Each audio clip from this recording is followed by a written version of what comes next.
Hello বন্ধুরা, কেমন আছো সবাই? আশা করি সবাই ভালো আছো, আমিও ভালো আছি। তো বন্ধুরা, আজকে তোমাদেরকে নিয়ে যাব যশোরের ঐতিহ্যবাহী স্থান গদখালিতে। তো বন্ধুরা, আমরা এখন গদখালি ফুল মার্কেটে চলে আসছি। এই মার্কেট থেকে দেশের বিভিন্ন জায়গায় ফুল পাঠানো হয়। এটা হচ্ছে পাইকারি মার্কেট গদখালি। আপনারা চোখে না দেখলে হয়তো বুঝতে পারবেন না ফুল মার্কেটটা কত বড়। এত এত ফুল আমি তো দেখেই মুগ্ধ হয়ে গেলাম।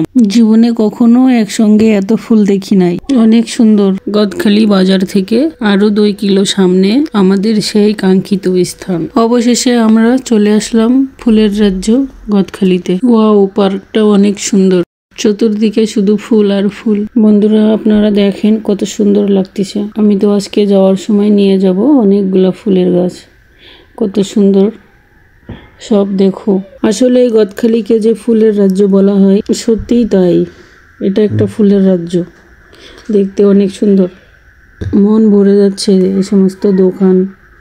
তো বন্ধুরা, জায়গাটা তোমাদেরকে কেমন লাগছে জানি না, আসলে আমার অনেক সুন্দর লাগছে। যশোরের আশেপাশে যদি তোমাদের কারোর বাসা থাকে, অবশ্যই এই জায়গাটা আসে ঘুরে যাবা, অনেক ভালো লাগবে। আমাকে এত সুন্দর একটা জায়গায় নিয়ে আসার জন্য আমার হাজবেন্ডকে ধন্যবাদ জানাই। আমাদের বাইকটা পার্কিং শেষে আমরা এখন যাব দা ফ্লাওয়ার ভিলেজ। এখন আমরা টিকিট কাউন্টার থেকে টিকিট কাটবো। টিকিটের মূল্য জন প্রতি 30 টাকা। চলো বন্ধুরা, এখন আমরা ভিতরে যাই। ওয়াও, ভিতরের দৃশ্য তো অনেক সুন্দর। হাই হাই, এগুলো আবার কেমন গাছ দেখতেছি। গাছের পাতা নাই, শুধুই ছাতা। শুধু ছাতাই নাই, গাছের ভিতর অনেক লাইটও লাগানো আছে। তো আমরা দিনের সময় আসছি, তো ওই জন্য এতটা সুন্দর লাগছে না। রাত্রের সময় আসলে অনেক সুন্দর লাগতো। আরো অনেক কালারের লাইটিং করা আছে এখানে। ইনশাল্লাহ পরবর্তীতে আমি আপনাদের রাত্রের ভিডিও দিব এখানকার। ভিতরের ভিউটা অনেক সুন্দর। তো সামনে একটা দোলনা পাইছি, দোলনায় বসে একটু রেস্ট করব। আজকে শীত হলেও অনেক রোদ গায়ে লাগতেছে বেশি। দোলনায় দুলতে আসলেই ভালো লাগতেছে। বেবিটা পাশে দাঁড়ায় আছে দোলনায় দোল খাওয়ার জন্য, তাই আমি উঠে গেলাম। এই জায়গাটা অনেক সুন্দর। টফের ভিতরে অনেক রং বেরঙের ফুলের চারা লাগানো আছে, অনেক সুন্দর লাগতেছে। আমি আবার হাত দিয়ে দেখতেছি এটা কত সুন্দর। সামনে একটা ঝালমুড়ির দোকান দেখলাম, তো বরকে বললাম ঝালমুড়ি নিয়ে আসো, অনেক সুন্দর করে ঝাল করে বানাই নিয়ে আস। তো ঝালমুড়ি নিয়ে আসছে, খাইতে অনেক সুন্দর লাগছে, মজা। আসলে ঝালমুড়িটা অনেক স্বাদের ছিল।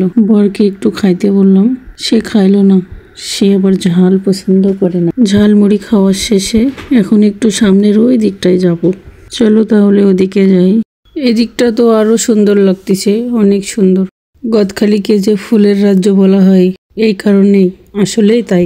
তো বন্ধুরা, আপনাদের কেমন লাগছে তো আমার কমেন্টে অবশ্যই জানাবেন। অনেক সুন্দর একটা ঘোরার জায়গা।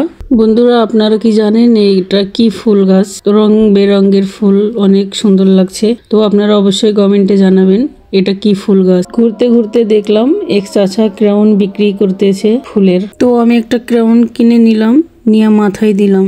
ক্রাউনটা মাথায় দিয়ে ঘুরলাম, ভালোই লাগতেছে অনেক। বরের সঙ্গে অনেকগুলো ফটো উঠাইছি, ফটোগুলো অনেক সুন্দর হয়েছে, অনেক সুন্দর লাগছে। মাথার উপর অনেকগুলো ছাতা ঝুলতেছে।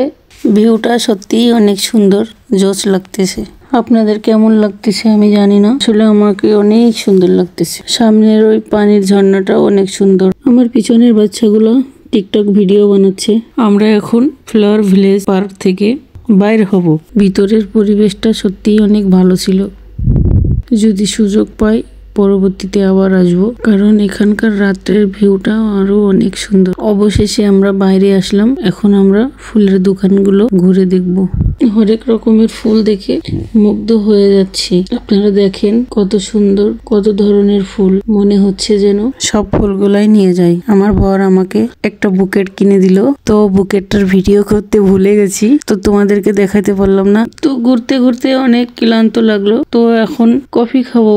কফিটা অনেক বাজে ছিল, কোনো হিট ছিল না কফিটাতে। কি কি আর করার, টাকা দেয়া কিনা, খাইতে তো হবেই। তারপরেও খেয়ে নিলাম। তো আমরা এখন ঘোরাফেরা শেষে চলে যাচ্ছি বাসায়। ফুচকার দোকান দেখে ফুচকা খাইতে ইচ্ছা করলো, কিন্তু বর আর দাঁড়ালো না, ফুচকা আর খাওয়া হইলো না। সামনে আরেকটা নতুন পার্ক শো হচ্ছে, এখনো উদ্বোধন হয় নাই। তো বন্ধুরা সবাই ভালো থাকো, সুস্থ থাকো, দেখা হবে পরবর্তী ভিডিওতে।